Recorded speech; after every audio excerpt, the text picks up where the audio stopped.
প্রিয় বন্ধুরা, আজ এই ভিডিওটিতে আমি তোমাদেরকে একটি রথযাত্রার ছবি এঁকে দেখাবো।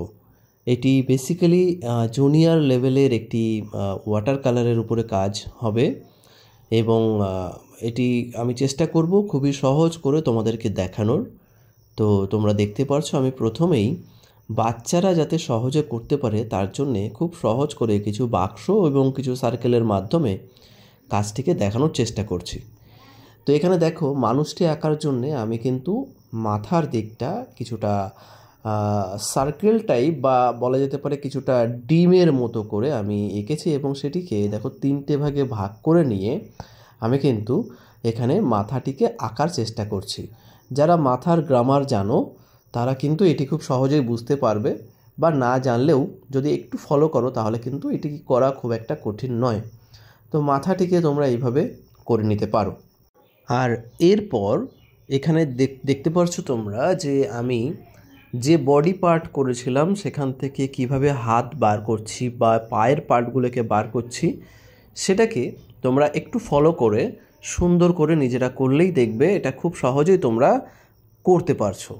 দেখো একটা বিষয় মাথায় রাখবে, প্রথমেই কিন্তু হাতের আঙুল, পায়ের আঙুল এগুলো করার কোনো প্রয়োজন নেই।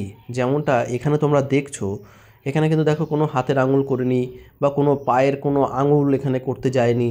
দেখো কিছু বাক্স বা কিছু বলা যেতে পারে স্ট্রাকচারের মাধ্যমে ফেলে কাজটা কিন্তু করা হচ্ছে, বুঝতে পারছো? দেখো এখানে যেহেতু এটি একটি ছোট বাচ্চা, তাই মাথার সঙ্গে তার যে বডি পার্ট বা যে মাথা অনুযায়ী তার বডিটিকে কিন্তু তোমাকে 7.5 ভাগ অনুযায়ী করলে কিন্তু হবে না। সেক্ষেত্রে কিন্তু তুমি 5.5 ভাগ পর্যন্ত করতে পারো বা তার থেকেও ছোট তুমি কিন্তু রাখতে পারো বাচ্চাদের ক্ষেত্রে। বোঝা যাচ্ছে? যে কারণে দেখো এখানে কিন্তু বডিটি একটু ছোট মনে হচ্ছে, মানে যদি আমি হাইটের কথা বলি সেক্ষেত্রে দেখো কিছুটা ছোট এখানে রাখা হয়েছে, বুঝতে পারছো? এবার দেখো আমরা যখন কোনো একটা রথ এখানে যেহেতু আঁকতে চাইছি, তাহলে রথটিকে তুমি তোমার পছন্দ মতো করতেই পারো, যে কোনোভাবে করতে পারো। আমি এখানে আমার সিম্পল একটা ডিজাইন এখানে আমি দিচ্ছি, বোঝা যাচ্ছে? তোমরা রথ নিজে থেকে ভেবেও কিন্তু এখানে করতে পারো।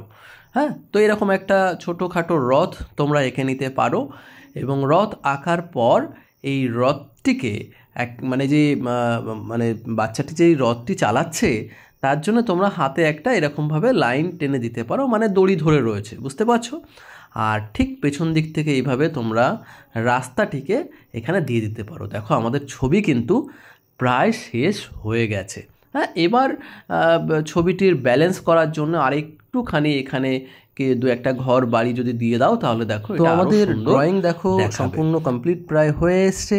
এবার আমরা কালার করব এবং কালারটি কিন্তু আমি তোমাদেরকে দেখাবো খুবই কম দামের একটি কালার দিয়ে, একেবারে স্টুডেন্ট লেভেলের কালার বা স্টুডেন্ট কালারই ওই কালারটি, যেটা ডোমসের, তোমরা দেখলেই বুঝতে পারবে, এবং যার দাম কিন্তু খুবই কম। আমি মাত্র 65 রুপিজে কালারটি কিনেছিলাম। তোমরা চাইলে এরকম একটা কালার কিনে নিজেরাও কিন্তু এরকম ধরনের ছোট ছোট কাজগুলোকে তোমরা বাড়িতে করতে পারো, বা বলা যেতে পারে যে শুরুটা তোমরা এরকম ধরনের কালার নিয়ে করতে পারো। দেখো আমাদের ড্রয়িং কমপ্লিট হয়ে গেছে, এবার আমরা কিন্তু কালার শুরু করছি। তো দেখো কালার শুরু করার সময় আমি প্রথমেই দেখো আকাশটিকে কিছুটা জল দিয়ে নিয়েছি, যাতে করে আকাশের জায়গাটিতে আমি কালারটি সুন্দরভাবে এখানে দিতে পারি।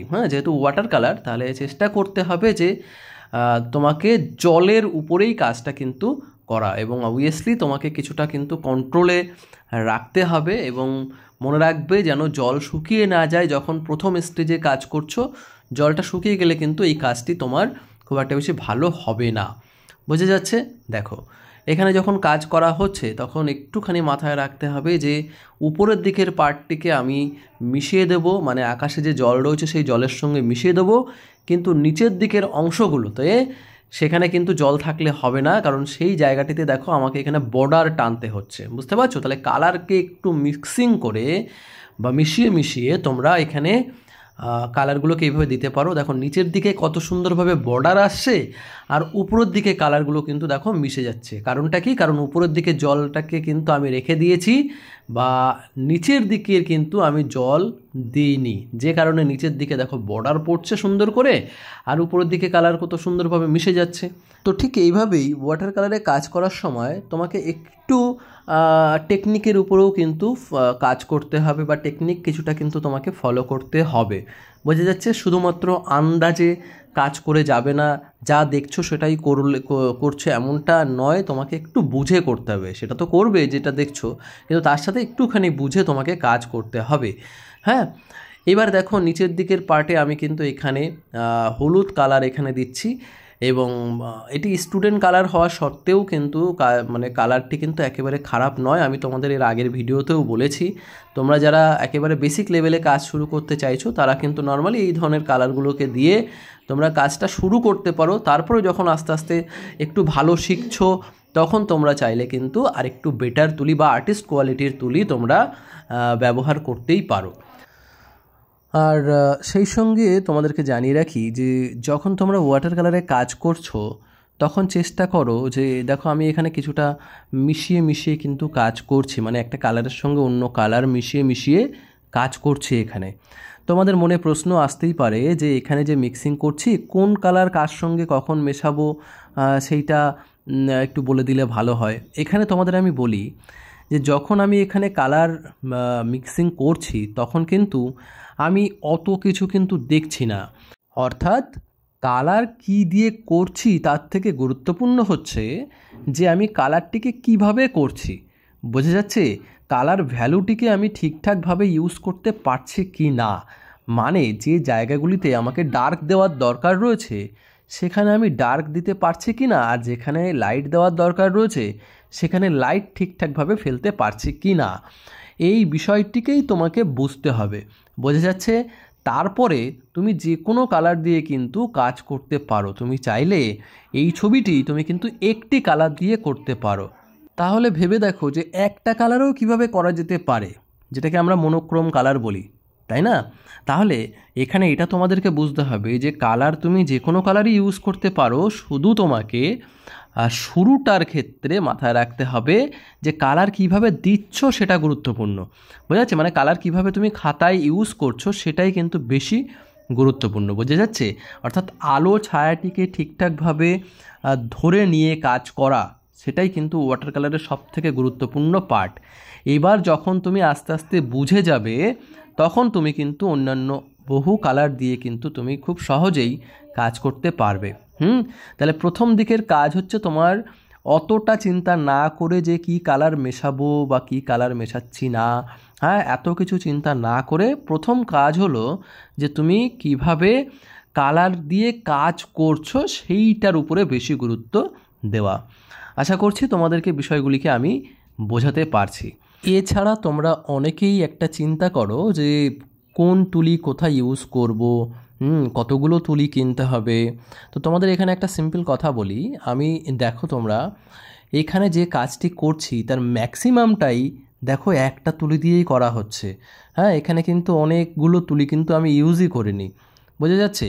তাহলে এটা কিন্তু খুব গুরুত্বপূর্ণ বিষয় যে তোমার তুলি কিন্তু যে এক গাদা লাগবে এমনটা নয়, একটা থেকে দুটো তুলি দিয়েও কিন্তু তুমি কাজ করতে পারো। তবে হ্যাঁ, তুলি লাগে কখন লাগে, যখন তুমি খুবই ডিটেলের সাথে কোথাও কাজ করতে যাচ্ছ, সে সমস্ত ক্ষেত্রে অবশ্যই তুলি লাগবে। কিন্তু তার কিছু প্রসেস রয়েছে, কিছুদিন তুমি আগে শিখে নাও, তারপরে তুমি সেগুলোকে করো। বুঝতে পারছো? প্রথমে একটা থেকে দুটো বা তিনটে তুলি দিলেও কিন্তু তোমার কাজ তুমি শুরুটা করতে পারো, বা প্র্যাকটিসটা কিন্তু তুমি করতে পারো, যেমনটা এখানে তোমরা দেখতে পাচ্ছ। ফার্স্ট স্টেপে বা বড় জায়গাগুলিতে কাজ করতে গিয়ে আমি কিন্তু দেখো এখানে একটু বড় তুলি ইউজ করেছিলাম, এবং যেখানে ডিটেলের সাথে কাজ করতে হচ্ছে, ছোট ছোট পার্টগুলিতে কাজ করতে হচ্ছে, সেখানে দেখো আমি কিছুটা তুলনায় ছোট তুলি আমি কিন্তু ইউজ করছি, বা বলা যেতে পারে এই যে তুলিটি আমি এখানে ইউজ করছি এখন, এই তুলিটি কিন্তু 4 নম্বর তুলি। বুঝতে পারছো? আর আগে যে তুলিটি ব্যবহার করেছি সেটি ছিল 6 নম্বর তুলি। তো 6 আর 4 নম্বর এই দুটো তুলি দিয়েই কিন্তু দেখো ম্যাক্সিমাম ছবিটি কিন্তু আমার এখানে কমপ্লিটের পথে। বুঝতে পারছো? তো এইভাবেই তোমরা কিন্তু ভাবতে পারো এবং প্র্যাকটিস করতে পারো। আরেকটা কথা এখানে তোমাদেরকে বলে রাখি যে ওয়াটার কালার যখন তোমরা শুরুটা করছো তখন দেখো আমি কিছু কিছু স্থানে দেখো সাদা জায়গা ছেড়ে রেখেছি, মানে আমি ওখানে কালার প্রথমে দিইনি, ঠিক না? যেমন দেখো রাস্তাটার পার্ট কিন্তু এখানে দেখো হোয়াইট ছেড়ে দেওয়া রয়েছে, হ্যাঁ, বা এমন কিছু কিছু পার্ট রয়েছে, যেমন এখানে মানুষের পার্টটা দেখো এখনও করা হয়নি, ঠিক আছে? তো এইগুলো তোমাদেরকে বুঝতে হবে যে কিছু কিছু এরিয়া আমাকে প্রথমেই ছেড়ে রাখতে হবে এবং সেগুলোকে আমরা কিন্তু শেষে কাজ করব।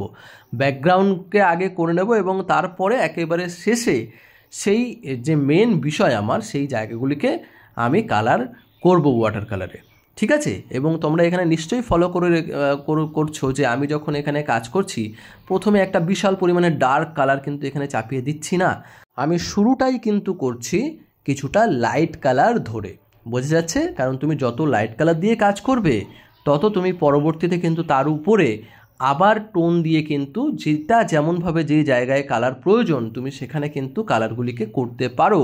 বাট প্রথমেই যদি তুমি ডার্ক কালার করে ফেলো কোনো একটা স্থানে তাহলে কিন্তু পরবর্তীতে আর তুমি সেখানে কাজ করতে পারবে না ওয়াটার কালারে, বোঝা যাচ্ছে? এখানেই কিন্তু ওয়াটার কালার আর অ্যাক্রিলিক কালারের ভিতরে পার্থক্য, হ্যাঁ, যে অ্যাক্রিলিক কালার তোমার যদি ভুল হয়ে যায় তুমি ঠিক করতে পারবে, কিন্তু ওয়াটার কালারে ঠিক করাটা একটু কঠিন, মানে অনেকটা বেশি স্কিল না হলে তুমি ওয়াটার কালার ভুল হয়ে গেলে কিন্তু তুমি ঠিক করতে পারবে না, বোঝা যাচ্ছে? তো এই জন্যেই একটু তোমাকে প্রসেস মেনটেন করে কিন্তু কাজ করা দরকার রয়েছে। হ্যাঁ, এবার দেখো এখানে মানুষের কাজটি কিভাবে করছি। এখানে দেখো একটা দিকে আমি লাইট ধরেছি এবং আরেকটা দিকে দেখো আমি এখানে ডার্ক এরিয়া ধরেছি, বুঝতে পারছো? দেখো ডান দিক আর বাঁ দিক ঘেঁষে ডান দিকের দিকে দেখো লাইট এবং বাঁ দিকের দিকে দেখো আমি এখানে ডার্ক দেখিয়েছি, ঠিক যেমনটা গাছের দিকে দেখিয়েছিলাম। একই রকমভাবে প্রত্যেকটা পার্টগুলিতে এরকমভাবে তোমাকে দেখে নিতে হবে যে লাইট কোন দিকে পড়ছে বা ডার্ক কোন জায়গায় কিভাবে পড়ছে, সেই পার্টটিকে আমাকে কিন্তু সেইভাবেই তোমাকে করা দরকার রয়েছে। অর্থাৎ ডার্ক এরিয়ার দিকে তোমাকে ডার্ক করতে হবে এবং লাইট এরিয়ার দিকে তোমাকে কিছুটা লাইট কালারের উপরে কাজ করতে হবে।